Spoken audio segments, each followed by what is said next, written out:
Dragon ball super hero movie के आने के बाद बहुत से सवाल भी खड़े होते हैं कि क्या बीस्ट गोहान और ऑरेंज पिकोलो सबसे ज्यादा पावरफुल बन चुके हैं। मेनली क्या बीस्ट गोहान अब सबसे ज्यादा पावरफुल बन चुका है? ये सब जानने के लिए हमें बहुत स्टार्टिंग में जाना पड़ेगा कि जब ड्रैगन बॉल सुपर कोई चीज नहीं थी और हमारे पास लुक बैक करने के लिए सिर्फ ड्रैगन बॉल जी और ड्रैगन बॉल जीटी ही होते थे। और ड्रैगन बॉल जी ही वो सीरीज है जिससे हमें अपनी बहुत मेमोरेबल चीजें देखने को मिली हैं, जैसे कि गोकू की सबसे पहली ट्रांसफॉर्मेशन, पिकोलो का गोहान को बचाना और फिर वजीटा की फाइनल अटॉर्नमेंट से पहले वो कमाल की और हार्ट टचिंग स्पीच देना और इसके बाद टीएन का सेल को रोक के रखना और इसके बाद गोहान का सुपर सैयन 2 में ट्रांसफॉर्म होना। इसके अलावा ड्रैगन बॉल जीटी से सुपर सैयन 4 का पहली बार दिखना और दोबारा सुपर सैयन 4 गोजीटा का पहली बार दिखना। और इसके अलावा मैनी मोर चीजें थी जिसने ड्रैगन बॉल जी और ड्रैगन बॉल जीटी को हमारे लिए एक मेमोरेबल चीज बनाया। और यही वजह थी कि हम पीछे लुक बैक करते थे तो हमें प्राउड फील होता था कि ये वो सीरीज है जो हमने देखी है। लेकिन अब ऐसा भी नहीं है कि इन्होंने आउट ऑफ द ब्लू हमें ये सारी ट्रांसफॉर्मेशन और टेक्निक्स दे दी और ये ऐसे ही आ गई। नहीं, इन सब के बारे में हमें लीड्स और हमें हिंट्स दी थी ड्रैगन बॉल के अंदर बहुत ही पहले। जैसा कि जब गोकू फ्रीजा की गिन्यू फोर्स को आके उड़ा देता है तो वहां वजीटा बोलता है कि गोकू ही लेजेंडरी सुपर सैयन होगा। और इसके अलावा गोहान की पोटेंशियल और पावर को तो हमने सैयन सागा से ही देखना शुरू कर दिया था कि जब वो रेडिट्स को मारता है, इसके बाद फ्रीजा की सेकंड फॉर्म को भी वो धोता है। ये सब कुछ इशारा कर रहा था कि कोई न्यू ट्रांसफॉर्मेशन या इनके रिलेटेड कोई न्यू चीज आने वाली है। और इसके बाद फाइनली सेल सागा में हमें गोहान को सुपर सैयन 2 फॉर्म दिया और हमें दिखाया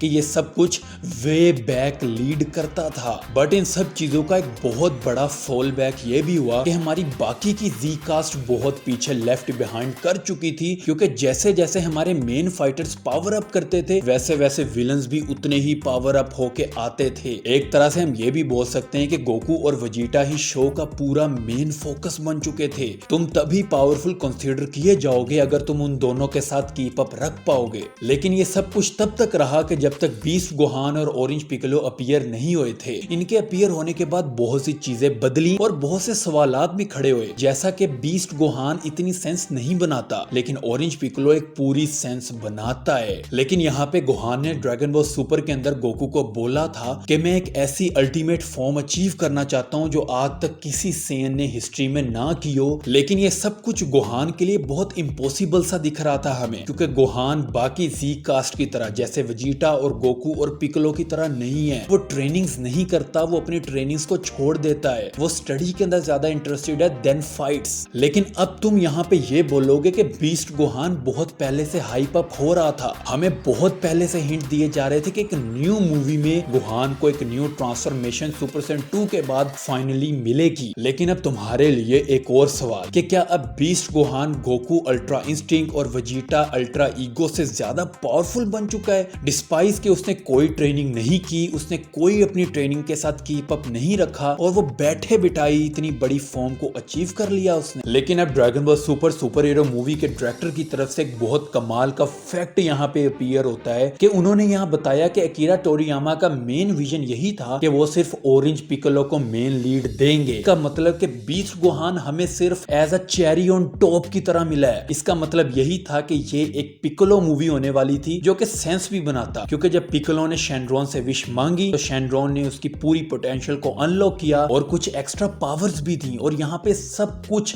हमारे माइंड में सेंस बना रहा था कि हाँ, पिकोलो ने ये फॉर्म इस तरह अचीव किया है। लेकिन on the other hand Gohan का हमें कुछ भी नहीं पता। लेकिन एट द एंड हम सबको दोबारा ये सोचना पड़ेगा कि गोहान दोबारा से एक बार पीछे रह जाएगा, वो दोबारा से अपनी सारी ट्रेनिंग्स को छोड़ देगा, वो फाइटिंग के ऊपर दोबारा से ध्यान देना बंद कर देगा। डिस्पाइस के वो अगर गोकू और वजीटा और पिकोलो की तरह हार्डकोर ट्रेनिंग ना करे और अपनी बीस्ट गोहान फॉर्म को परफेक्टेड ना करे। तो यहीं पे ये वीडियो एंड होती है। तुम कमेंट्स के अंदर मुझे अपनी थॉट्स बता सकते हो और तुम्हें अगर ये वीडियो अच्छी लगी है तो definitely like this video and thanks for watching and now I will see you in the next one.